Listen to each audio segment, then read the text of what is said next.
Hello, ladies and gentlemen. Welcome to the OddCast podcast. My name is Patrick Kaiser, and I am an author with autism. I'm here today with, she's not a lover, she's a writer, Miss P.L. Cobb. Hi. The Savage with the Great Books, Miss M.A. Savage. Hello. The, the Motivational Mama, Miss Casey Loesener. And the super writer, Andrew Kirschner. Nice and to our meet you. special Hi. And our special guest is Miss Emma G. Rose, author of Assembling Ella. Hi. Hi. So to start with, I just wanted to see what's everybody reading right now. I just finished B.L. Twitchell's Average Joe, and I liked it a lot. Yeah, it's fun, a lot of fun. Superhero book, a lot of humor, very funny. Very great lead. Enjoyed him. Nice. Well, I just finished reading Andrew. I'm reading Kirschner. I just finished reading Andrew Kirschner's second book in the series, Where Infinity Begins, which is an origin story for Ms. Infinity, and I really, really enjoyed it. Thank you. Lots of wonderful exposition. Just love seeing where some of the side characters come in and developed, and it was just really good. I really enjoyed it. Thanks, M.A. Okay, Casey? Casey, yeah. I'm reading Will by Will Smith, his biography. It's raw. I love it so far. Nice. I'd like to read that. Yeah. Sounds interesting. PL? Yeah, I say definitely. I added another book to my reading list my currently reading list. It's called Things Fall Apart. And I'm going to butcher his name, but the author's name is Chinua Achebe, and it's part of a trilogy, and it's really good. I'm also reading The Woman in the Window, and it's a lot better than the Netflix movie. Nice. Yeah. Okay, Emma? I am reading, kind of outside my usual wheelhouse, I'm reading A Prayer for Owen Meany by John Irving. I had a friend in my writers group who it's his favorite book, and so he was like, you have to read this, and it finally wore me down, and I started reading it, and I'm like a third of the way through and realizing why John Irving is John Irving. It's really beautiful. Why John Irving is. Yeah. I'm in between books, but I just got through reading E.S. Barrison's Speakeasy, and it was really good. So I read her first book, and I wanted to. The Mistkeeper. Yeah. So I wanted to read that. How is that? I think it's pretty good. It felt weird because, like, of course, you're in the Mistkeeper world, and so you're expecting the characters you've already met and know and love, but like they weren't there. And it's got it's just it's not bad by any means. It's just, in my opinion, slightly below the level of Mistkeeper. But I mean, it's a really good book nonetheless. So, I liked it. It gives you a lot more info about the world than you had just with the Mistkeeper. So. Okay. Have you read Tuppence and Focaccia yet? Oh, I love Tuppence. Yeah, Tuppence was really good. Focaccia was good, but I liked Tuppence a lot better just because there was more potential. Yeah. Is that how you say it, focaccia? Yeah. I can never figure out how to say it. Oh, my roommate thought it was focaccia. I know, that's what I thought. It's like, what the heck is his name? Don't say that to an Italian Very person. exciting. Yeah. Okay. So anyway, okay. Well, let's guess get on to questions. So Emma G. Rose is the author of, like I said, Assembling Ella. And do you want to give us a brief synopsis about what your book is about? Or like a summary? Or whatever Barb is? So, Assembling Ella is the companion novel to my first novel, Nothing's Ever Lost. In Nothing's Ever Lost, Ella's brother, who is significantly older than her, died in a car accident and goes on an adventure through the afterlife. And then in Assembling Ella, Ella is dealing with sort of the long-term effects of that loss. helped by a Norai, a dream creature from Morpheus's realm, who she doesn't really know exists, but he's still helping, or trying to, badly. Badly. Yeah, it doesn't go I'm already well. sold. Already sold. Yeah, no, it sounds great. Yeah. So that sounds like looking very. I like the way you're mixing fantasy elements with the real world. Yes. I mean, some obviously very big tragedy. What made you think of that? I guess what. So I started writing my first book because I lost my cousin to suicide when he was 17 and I was 20. And so this was kind of my grieving process, was to start writing a book about what it was like to be in the afterlife so that I could sort of put him in a place where he was safe. And once you're in the afterlife, well, who's there? What's going on? There's got to be, something that we recognize or know. And so there ends up being some mythical things that pop up. And then once I got into Ella's world, the myths just kept coming. So there's, in all three of my books, there's Greek and Roman mythology, there's Egyptian mythology, there's some other mythological traditions that are sort of interwoven into one big mythos that all happens in the same world. That's cool. Yeah, that's awesome. So do you find yourself being a very big proponent of like suicide prevention and awareness and stuff? Yeah. It was something that my uncle kind of started. So after my cousin died, we did an Out of the Darkness overnight walk, which is run by the American Foundation for Suicide Prevention. And you actually walk overnight. So we went to Boston and we walked through the night there. And like hours and hours and miles, and you do this whole walk, and then it's timed so that at the end the sun is coming up, and it's all these people who have had that experience of losing someone, sometimes multiple someones, to suicide, and they all kind of come together and remind each other that they're not alone. And that message of not being alone is as useful to people who are experiencing the loss of someone as it is to the people who are struggling with mental health. Like, reminding people that they're not alone is huge.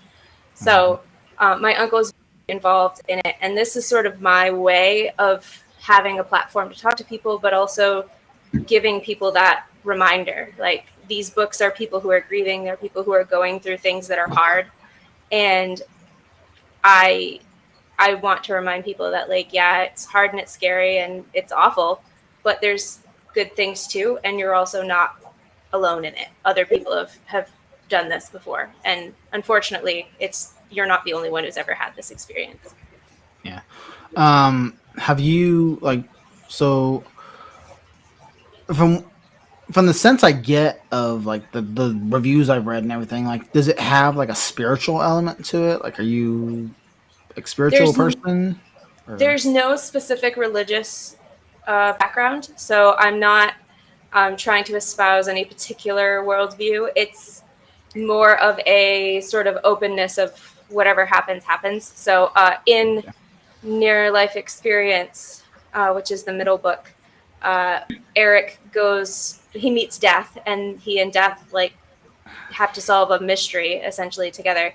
And so that's where you meet all the gods of all the religions. So I don't have any religious affiliation that I'm trying to put forward here. And I like to think that whatever you believe, you can sort of slot it in around this and it's okay. But I'm really just inspired by the mythology. There's so much there to play with. And a lot of times the characters are sort of sketched out and not fully filled in. So you can do whatever you want with them and it's okay. Yeah. Gotcha.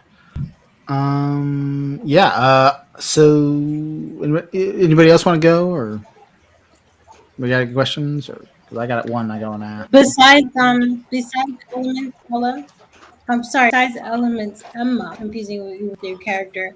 What would you say are the top 3 themes for your book?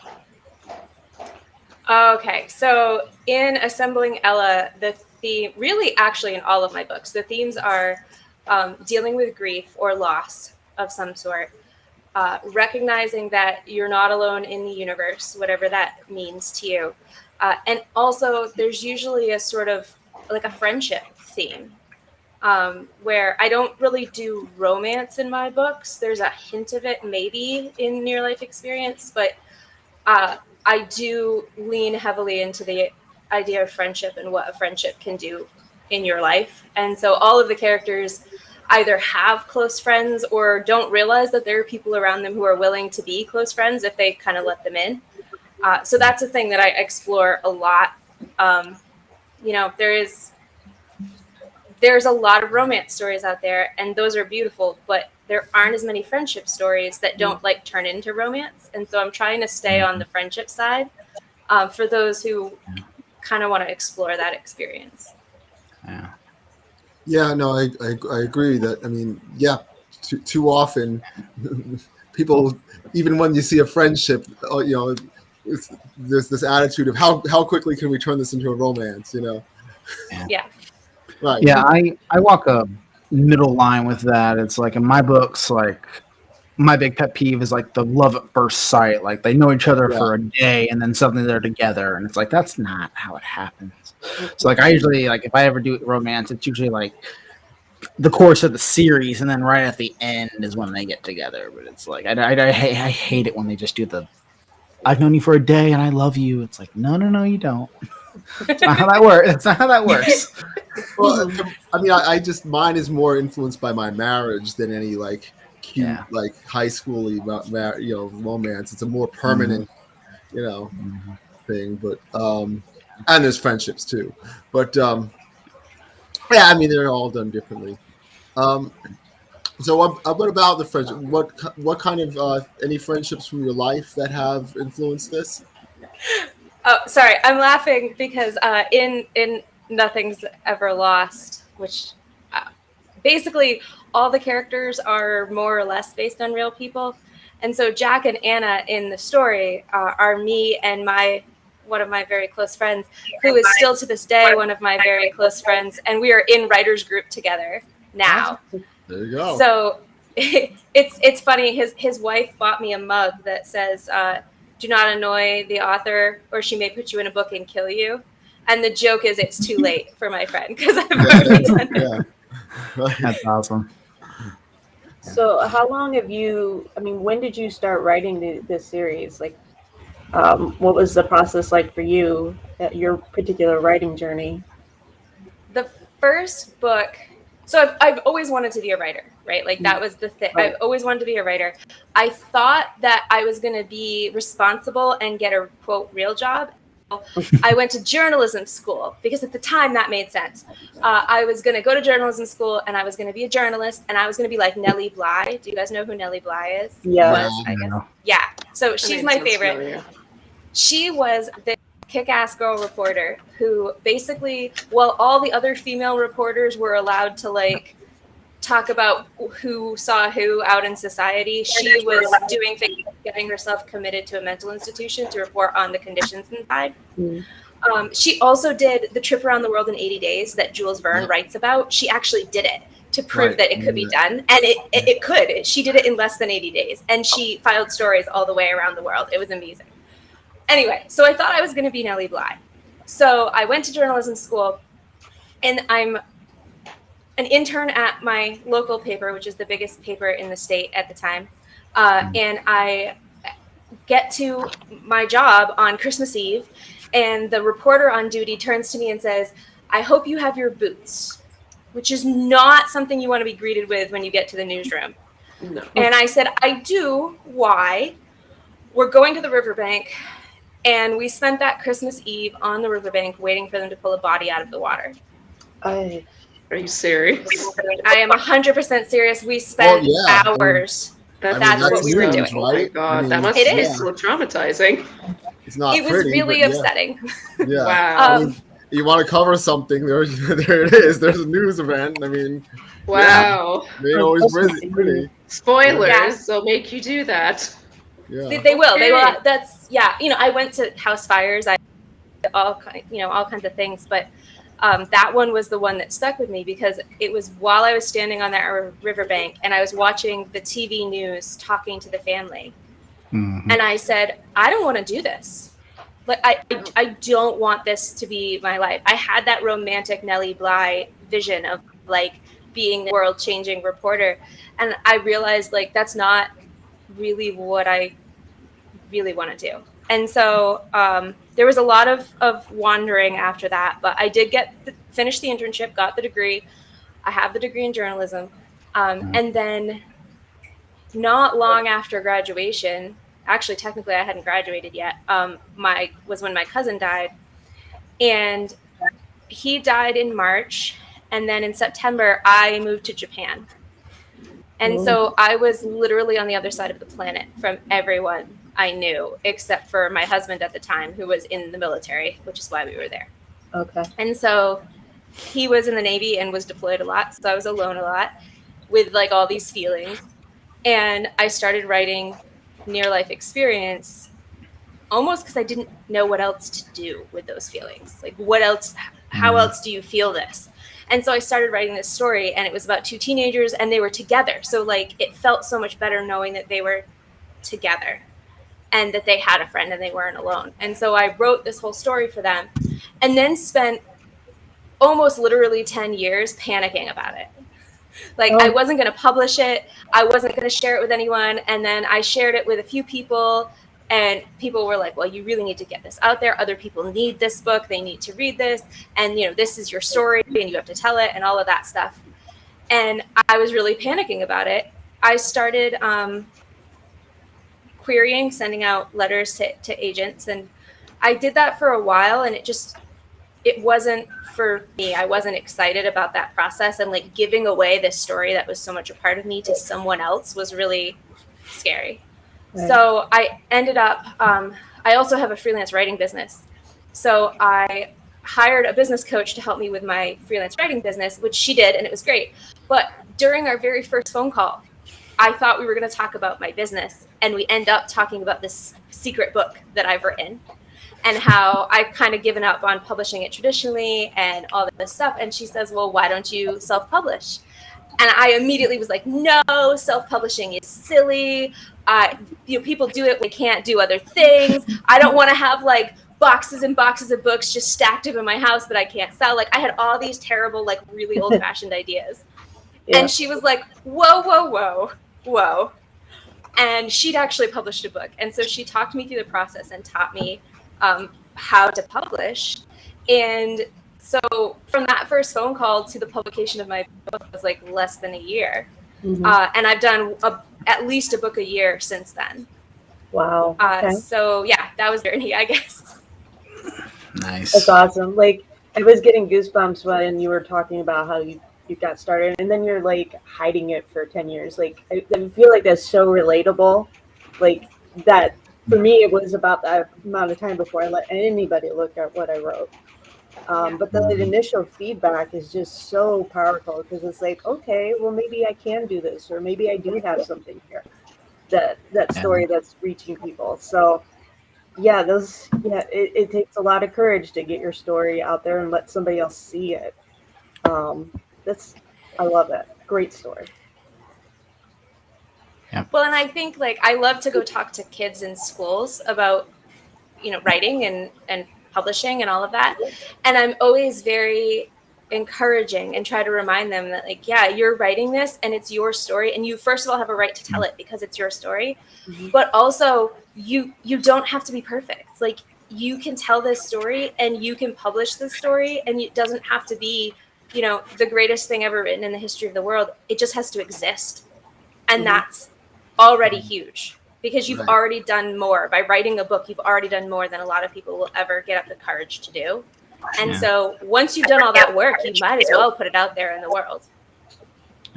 So in regards to like your school visits, so like, for example, I've tried to get myself into schools and do presentations and stuff, but I can never really even get my foot through the door because they're so...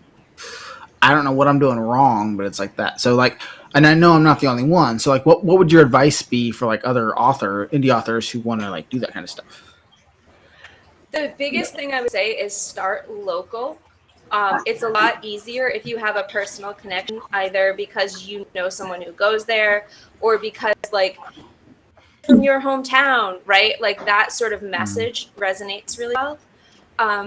When I went to publish that first book, I actually sent out letters to the entire state of Maine, like every bookseller in Maine. I sent out a letter and said, "Hey, I'm a Maine author, I'm local.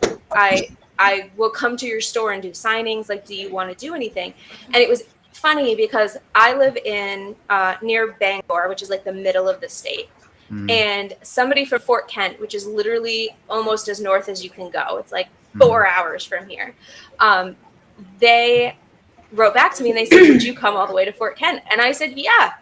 And while I'm going to be there, let's reach out to the schools and see if they want me to come talk to them. And so some of it, I think, was finding those schools where they didn't get a lot of that. You know, if you live in a big city and if you're like in Philadelphia or Boston or, like a big city where they have a lot of that traffic, they may not be quite as excited about it. But for these kids, like, people don't go to Fort Kent, right? Those kids feel like they're at the edge of the earth there. And so they were really thrilled to have me come.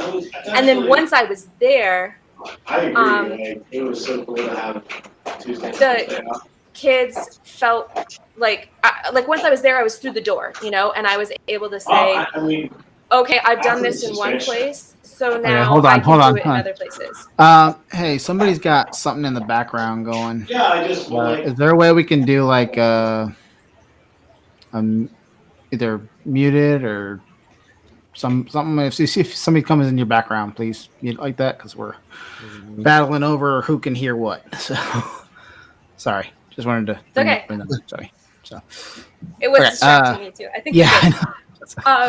So like once you've done it once, you have the proof, right? And so you can go to another school and say, "Oh yeah, I was just in Fort Kent and I'd love to come to your school."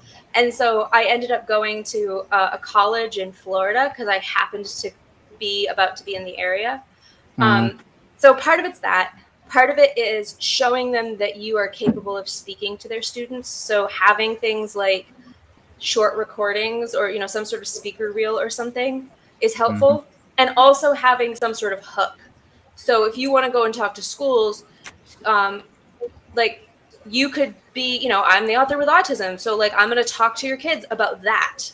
And because they don't just want you to come in and be like, I'm an author and so can you, they want you to have something else to talk about too. Yeah.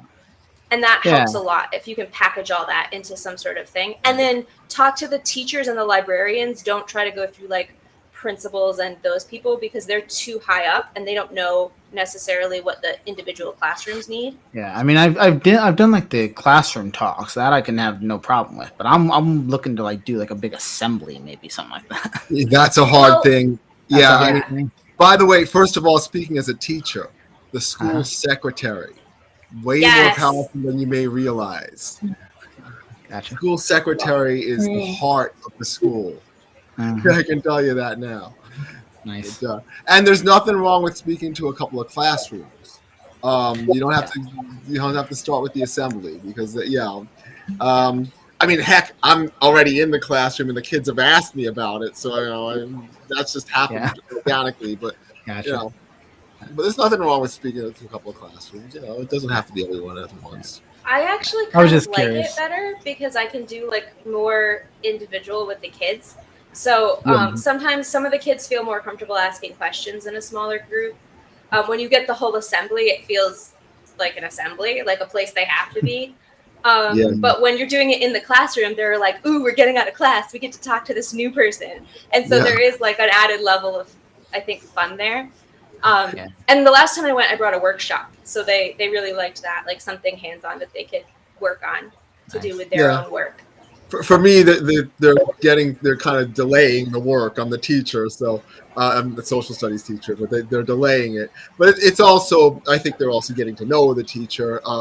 And it's always good when you see your teacher outside the context of just the teaching, Yeah. And they kind of think it's cool. So Yeah.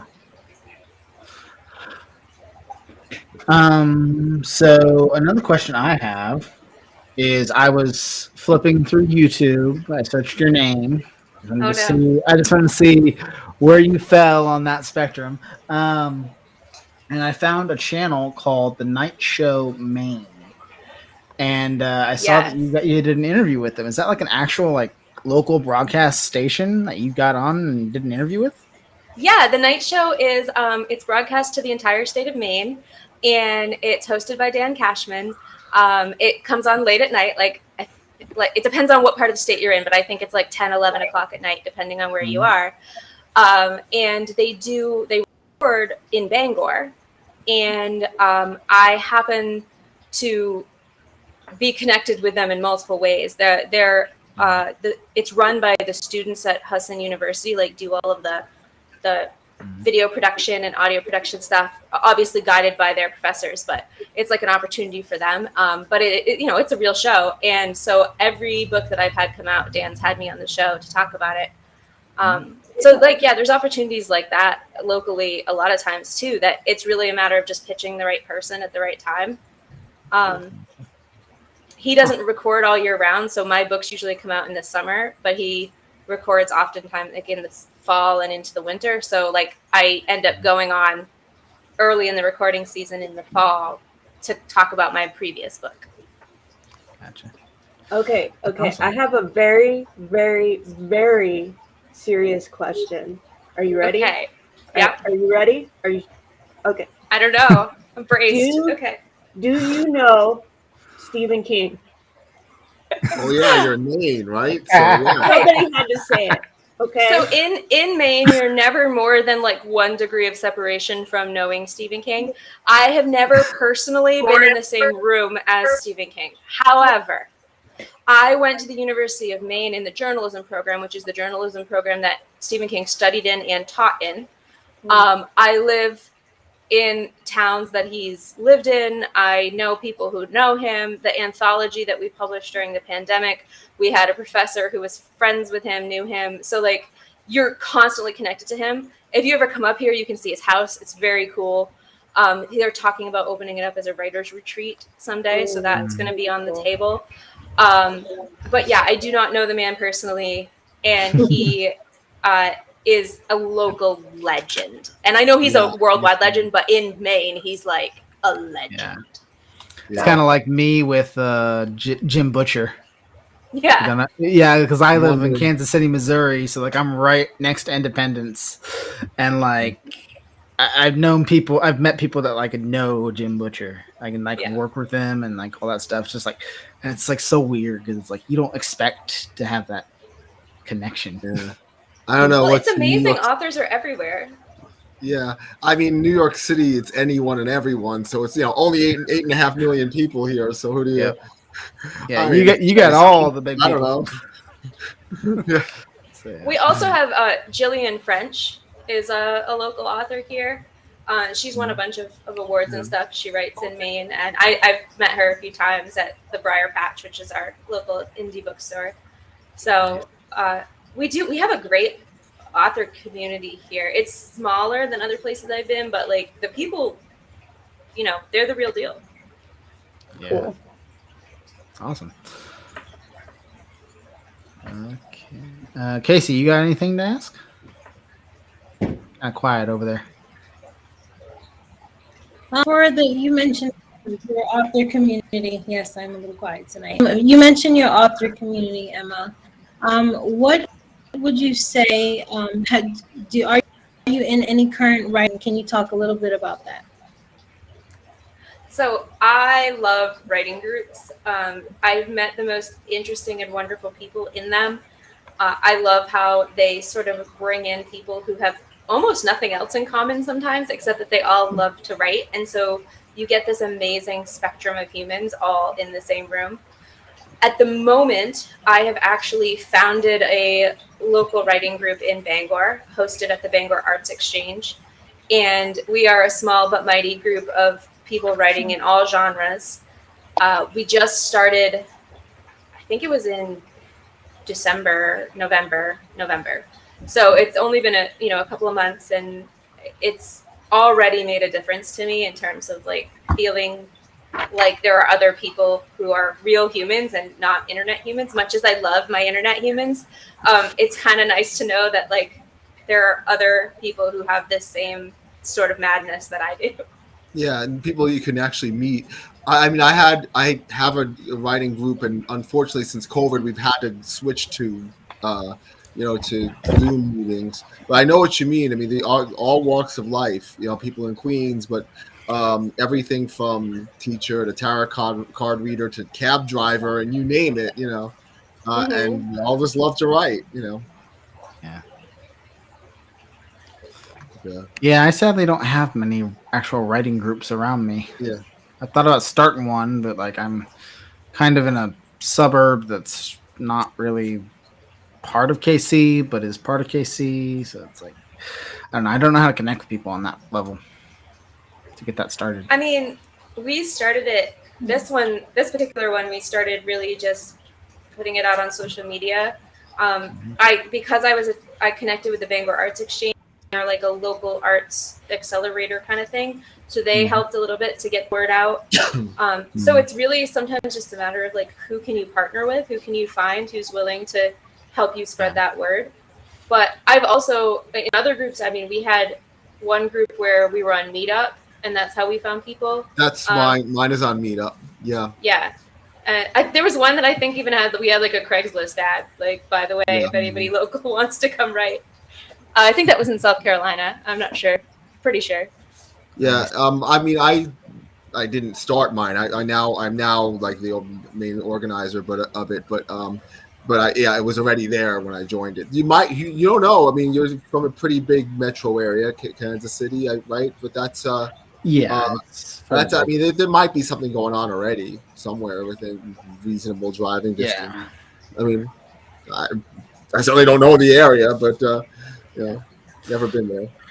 So yeah, I'm in a really, really, really exclusive writing group.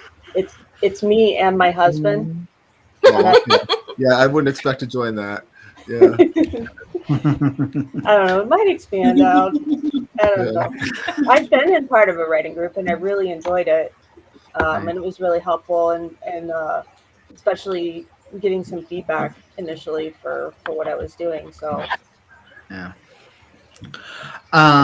So what's your plans for your next book? Like, is it going to be in the Assembling Ella book sphere, or is it going to be like a totally new type of story focusing on totally new characters?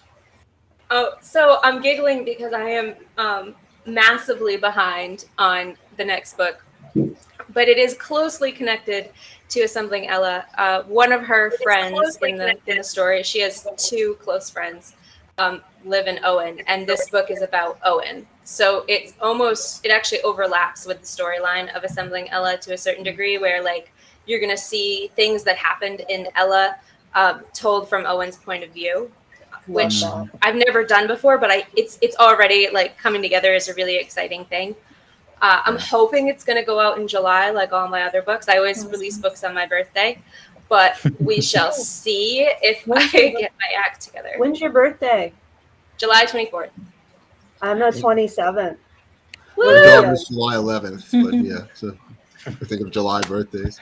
Yeah. February 12th. All right. Just passed. Happy birthday. Happy birthday. Yeah. I turned 31. I'm an old man now. Happy birthday. Oh, please. I don't want to Come on. Yeah. Yeah, you're baby. Baby. 31. Okay, I wish I wasn't a baby. Let's put it that way, okay? Okay. I'm as old as I feel, and I feel like I want to be an old man. So. There you go. Careful what you're wishing for. All right. So that's your new book that you're thinking about doing. Or I guess you are working on. Oh yeah, it's happening. The when is the problem, but it's definitely happening. Yeah. And there's more books based on near life experience as well. I just have to get through this one so that I can go over to that universe and make those happen. Yeah.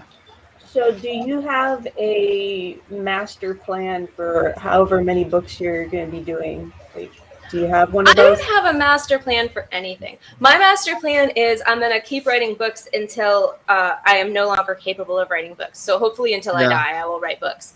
Go. My I'm with you there. Yeah. goal is a book a year for the rest of forever. In the short term, Okay. I know I'm finishing Owen. I know I have 1, maybe 2, even 3 stories that I could tell in the kind of near life experience universe. I also have a super secret urban fantasy project that I'm not ready to talk about, but it is in my head. So I do have many years worth of books like ready to be brought into the world. I just, have to do the actual typey. So, you run a podcast as well. Yes. And I mean, you've obviously probably been doing it a lot longer than we have. Tell us about that process and like how your success is going and how you got to that point and like where you find yourself with that. So we have been doing the podcast it was a year in December. Mm-hmm. So it was a COVID podcast where I got this wild idea that like I needed to talk to more writers and writers groups in person weren't happening. So like I need an excuse. So I decided that I was going to start a podcast and it was going to be aimed at authors, and it's called Indie Book Talk. And so we talk about all things related to the expanding universe of indie books. We interview other authors. We also interview editors, and we interviewed somebody who started out as an editor and then started producing movies based on books that he was optioning. We have somebody who's like an author assistant that we're going to bring on. We're still looking for a librarian, if anyone knows a librarian who wants to be on the show. But it's been interesting because having a podcast, ours is an audio only. We keep it about 20 minutes per episode, so it's nice and short and you can listen to it kind of in between other things. It's very conversational, a lot like this, but there's just me, my co-host Shelly, and then whoever our guest is. And sometimes it's just me and Shelly talking about things that we've learned. It's been it was slow at first. We had very small following, and it's been growing. We're watching our count go up as more and more people tune in. And, there are certain episodes that get a really high watch rate. And then there are some that I can't tell why, but they've stayed fairly low. So I don't know. But we do have a Twitter presence. So we're at Indie Book Talk on Twitter. And we share basically probably 75% writing related memes and observations, and then 25% just episodes of the podcast over and over with little gems out of them, so people will continue to discover new episodes they haven't seen before. But it's been a ton of fun. I've learned a lot. I've had an excuse to meet all kinds of great people, including you. I probably wouldn't be on here if I wasn't talking about the podcast, and we're gonna have PD on the show, so maybe some others. I don't know. We'll talk about that offline. But we'd love to talk to authors. We love to explore what they're doing. It's always interesting to find out, why did you go indie and why do you do what you do? But then also we talk about some of the elements of craft or marketing, the publishing process. So we're kind of giving people an inside look at what other authors are doing so they can maybe learn something or learn from their mistakes and, not repeat those things. Yeah, well, our goal with this is I wanted to reach, how do I say this? So basically, there's these big podcasts out there, or big YouTube channels, or whatever, that they focus on strictly the big names. If they can't get a big name with a lot of following already back behind them, they're not going to interview them. And it's I thought about it when I was starting out as a writer 3 years ago, and I was like, I wish I would have had somebody that was willing to take a chance on me and get me some exposure and just get me a little bit of eyeballs on me. And it's I wanted to be that person that could just say, hey, no matter if you got one book sale, one follower, 100 followers, whatever, we will have you on, and we will get you some eyeballs on your stuff, and we will talk to you about your books and get to know you and try to help you get a boost. So that's what we want to do here. So do you feel like that's also something you focus on? Yeah, we don't even we don't check what, how many followers. We don't ask you about your social following or anything, because if you have a good idea and something you want to talk to us about, then we want to hear it. And I find that you can look at the big, super successful names, and you can learn things from them. But if you try to do exactly what they did, it's not going to work, because it worked for them at that moment.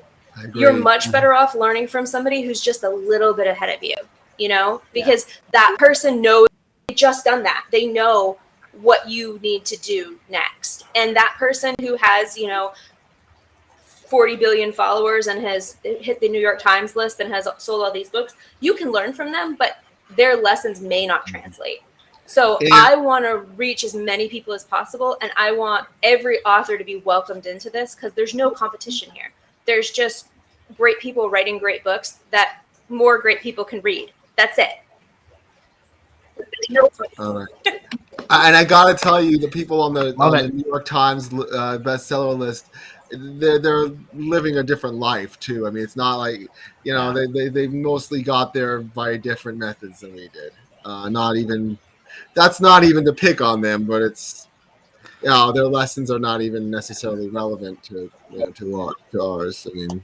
Yeah, I just feel like mine. It's really easy to get on the New York Times bestseller list, because really they don't. I think they have certain bookstores that they like track numbers from. Like they don't track from all like sources where you can get a book. Right. Yeah.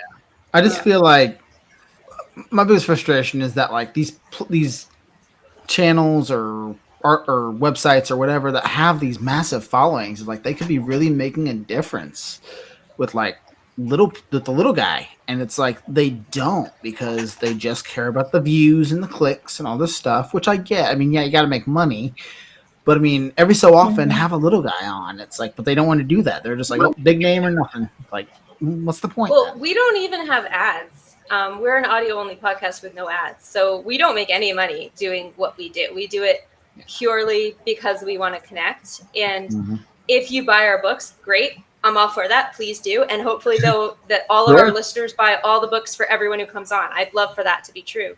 But, it's not the point. I do other things to make money. I have a thriving career doing my other job. So I don't need this to be the thing that makes me $1 billion. But I do need this to be the thing that connects me to other humans and reminds me I'm not completely alone in the world of imaginary people on a page. Right, yeah, that's I'll go with that. Sure, I agree with you. Hey, do you have so I think I looked at your site. Was it your site? I think you have like a merch section, right? I do have a merch section. I love my merch. It's super easy, by the way. If you don't have merch already, like it's the easiest thing in the world to just plug into your site. I have hats and I have t-shirts and I have, those things you put your laptop sleeve things. My favorite thing though is the color changing mug. So we have a mug that it's like black, and then you put hot water in it, and then it says "Make Your Mark," which is a reference to something that happens in Ella. But it also is just a really cool message. So I do have a merch site, and I have like my own author site, and then I have my publishing website, which is where I have the merch and my books and that sort of thing. But merch is cool, and it's fun to walk around wearing your own t-shirts. I've actually heard it's not expensive to get that stuff for your own work. And I mean, writing a superhero, it seems like an obvious thing to do. So. Well, it's a print on demand thing, just like my books. So like it's not a lot of output up front. Each thing is its own transaction, and I don't have to keep inventory or do that sort of thing. Right. Yeah, I have a Teespring store and I have merch. I just haven't figured out how to best market it and promote it yet. And so I've barely gotten any real people to buy my merch and stuff. But I like my shirts and stuff. So. I wear them when I go talk to kids. That's really like a superhero day at school the other day, and I was thinking, damn, if I only had a Ms. Infinity shirt, then I could. There you go. That'd be great. Well, I mean, you've got the your cover artist has the original file, so if you could just get him to cut out the silhouette and then you Yeah, could just that's a good take point. that and slap it on a T-shirt. I mean, that's Well, I even have my own art. I have art specific to the character that I Yeah. drew. That I mean, was more what I was thinking of. It's not good enough for the covers, but it's but it would make sense for a T-shirt. But or I could use the covers. Yeah. Yeah, covers would be great on a T-shirt. Just, Yeah. No, the covers are amazing. Graphic. Yeah, you Yeah. definitely could. Yeah. Because I want one, so you need to do it now. Oh, okay. My assignment. Okay. Thanks. yeah. So Emma, sorry. Yeah. Okay. So is there anything like right now that you're doing to promote your books? Like, are you planning to do a free sale? Are you going to have a discount sale? Like anything that reviewers should know about that they can check you out? At this point, I am deep in working on Owen, and so I'm not putting a ton of my energy into marketing at this moment. Obviously, I'm always marketing kind of in the background. I am planning to go to, I mean, I have a table at the Bangor Comic and Toy Con, so if anybody happens to be in Maine and wants to come out, it's going to be super fun. We're also looking at some opportunities in other places, other cons and things like that to do. But I don't do a lot of because my books are wide and because, I don't have full control over distribution everywhere because they are distributed everywhere. I don't necessarily do the kind of freebie things that I see a lot of authors do. I do have a newsletter ad coming out it's called Lit Nuts, which is indie exclusive. So they only talk about indie authors. And so I'm trying them out. It's a pretty low investment for a newsletter advertisement. So I'm going to see that. I think that's February 22nd is when that ad goes out. It's called Lit Nuts? Lit Nuts, yeah, which is kind of a funny name, but yeah. It's kind of cute. Send it to me, Emma, and I'll share it with all of them, and then we can all check it out. Absolutely, yeah. So, okay. Anybody else got any questions they want to run through? Because go for it. I do. Can you guys hear me? Yep. Yeah, we got you. And let's travel. You can get a time machine right now and visit your past and give them a piece of advice. What would you say? This is actually not that hard because this is the advice that I give the kids when I go to schools, because there's always one kid who's like me, that kid who's sitting there with their notebook, desperately trying to understand what they have to do next. And so the answer is write your book, tell your story. You can do this. You are capable.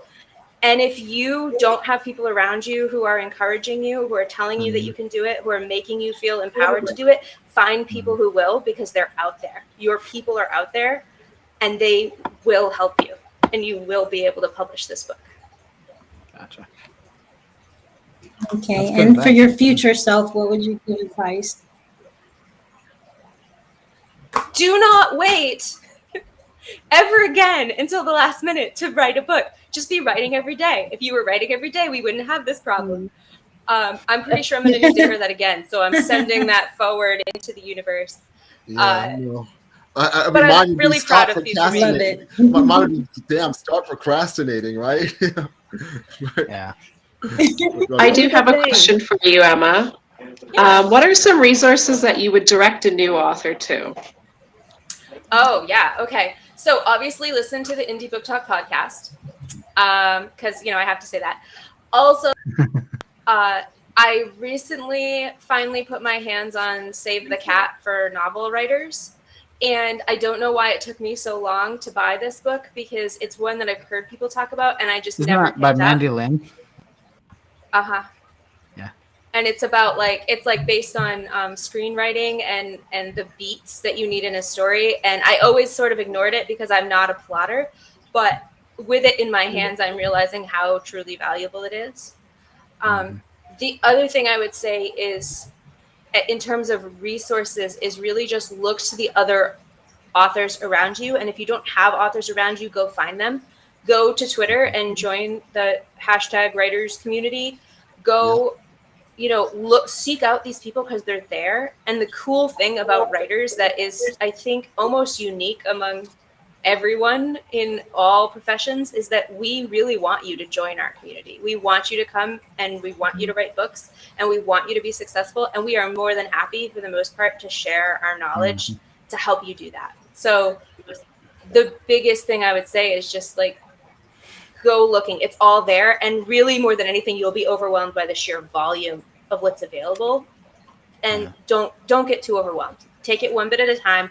Look at the next thing you need to do.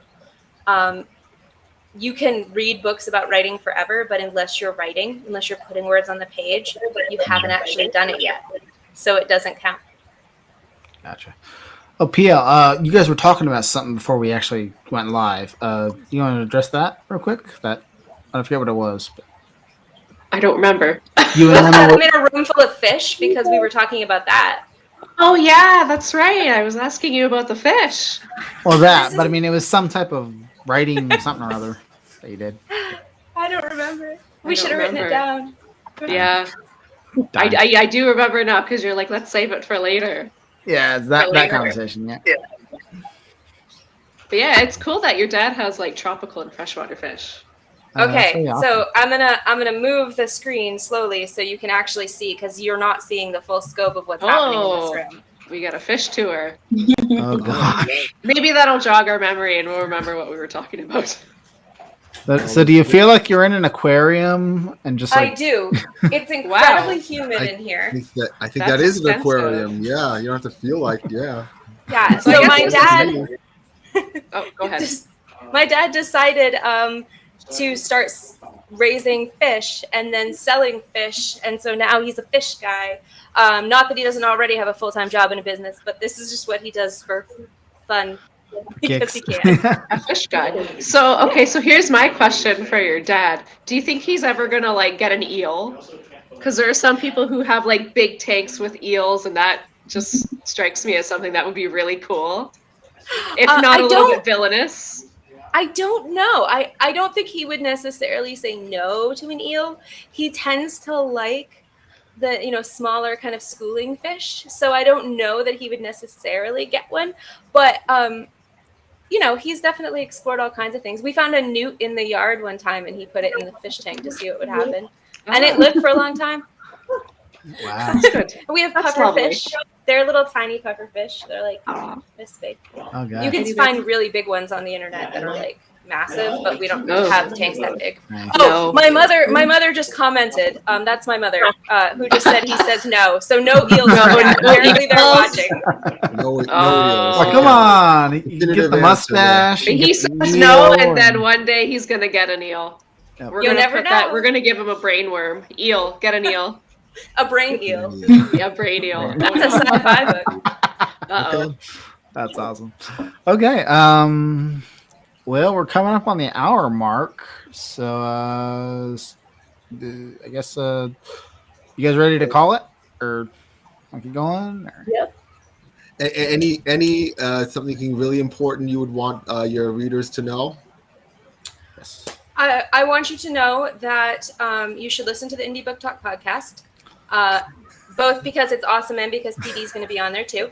I want you to know that you should follow me on Twitter because I like to talk to authors on Twitter. Yeah. I want you to know that I'm also going to be a professor in the I'm an Author Academy, which is aimed at teens. So if you are a teenager and you are writing a book or you want to write a book and you want to say I am an author, then come find that. It's imanauthor.com. You can get yourself all signed up for the early release stuff. And please keep bugging me about Owen because I'm going to finish it. That could be arranged. Yes. No. Every day, one of us is going to message you and be like, have you finished Owen yet? Have you finished Owen yet? Every single day. I'm going to start sending you word counts. Right? Okay. Well, let's go around the table here and let's say what books we have out and where to find them and any social medias you want to pitch. So, PL, you can start.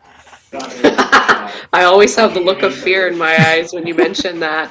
So I like to write weird little paranormal romance books, and I have two that are available. You can read them or you don't have to. One is called Angel's Glory, and the other is called Pound for Pound, and it's a paranormal romance involving werewolves, and you can find them on Amazon. Sounds like fun. Awesome. Yeah, they're very quick reads. Okay, Em? I am a fantasy and sci-fi author. Well, will be a sci-fi author here. I've got 3 books and 3 short stories out.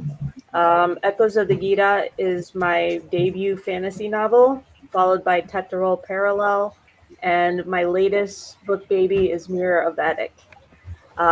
They're basically adult fantasy, got dual timelines, found families, magic, big baddie in there somewhere, and so that's that. And right now I'm working on my debut sci-fi novel, which is a companion to the fantasy novels, called Beneath the Copper Sky. And I'm actually looking for beta readers coming up here in April. So come find me. I'm usually on Instagram, ma.savage. So yeah, look me up. Casey? Casey Loesener, and I write in the horror genre. I have about 4 short stories out. One is in, or 2 of them are the horror series. I have another one one called Fatter Punk. It was about a heavy set or who, who have gutso and who can. So another one that is in the Shiva anthology. It's for about cold weather. So every in that anthology is a cold weather, snow, blizzards, and so on. I do have 2 active series, the trilogy, but it's now I'm doing traditional. So I'm querying, but it's about vampires and the exploration of claims. I noticed vampires were always done the same way, so I gave it a different eye colors and different types of animalities. For instance, my vampires have snake animalities. Like they have glowing eyes. It's a different spin on vampires. Cool. And I can be at Casey Loesener. Andrew? All right, so I created a superhero named Ms. Infinity, very powerful superhero. She works a low-paying retail job in her secret identity of Bonnie Boring. Here's the first book, Earth's Greatest Hero. The second one, Where Infinity Begins, and the third one, Infinite Moon. Werewolf is the villain. PL, since you mentioned werewolf. You just had those ready. Available on Amazon, and yes. So I'm on Instagram, I'm on Twitter, I'm on Facebook. Find me anywhere. I also have a newsletter on my website, andrewkirschner.net. So I'd love to hear from any of you, any or all of you. Oh, and by the way, Emma, I just found you on Twitter and followed you. So you're all awesome. Okay. My name is Patrick D. Kaiser. And I write verse thrillers. And my first series, the Crimson Minds trilogy, is available, and it is basically about it's a murder mystery wrapped up in a psychic gang war in Chicago. And then my second series, which is I'm working on book 3, and it should be out soon, within the next 2 months, hopefully. That is called the Deathbringer Chronicles, and the first book, Frost, is about Jack Frost, a female Jack Frost, and her protege on the run from the magical law enforcement for being framed for a murder they didn't commit. And yeah, so please look out for that. And I put all the links to everybody's stuff down below in the description. So we got Instagrams, we got websites, we got your Amazon accounts if you have them. So I posted all that in there. So if anyone wants to look you up, right there. Cool. So, yeah, and Miss Emma G. Rose, thank you for being here. The author of Assembling Ella, and you guys need to go check out that book. So you can find her links as well down below. So, you want to sign off, Emma? And anything else to say? Or Thanks for listening, everyone. If you got this far, you've won the gratitude. Yay! yeah. Okay. Yeah. So, well, we're gonna call it here, and hope everybody has a good day. And thank you for watching. And don't forget that love is the mission statement. Hashtag Make It Echo. Use the hashtag Make It Echo and spread the love and spread awareness and just support your creatives and your authors, whether you're friends or just people you see online. Just give us support. Give us reviews, support. Follow us on stuff. Just share us around. So, yeah. And we will catch you guys later, I guess. Have a good night. Good night. Bye. Good night. Night. Good night. Night.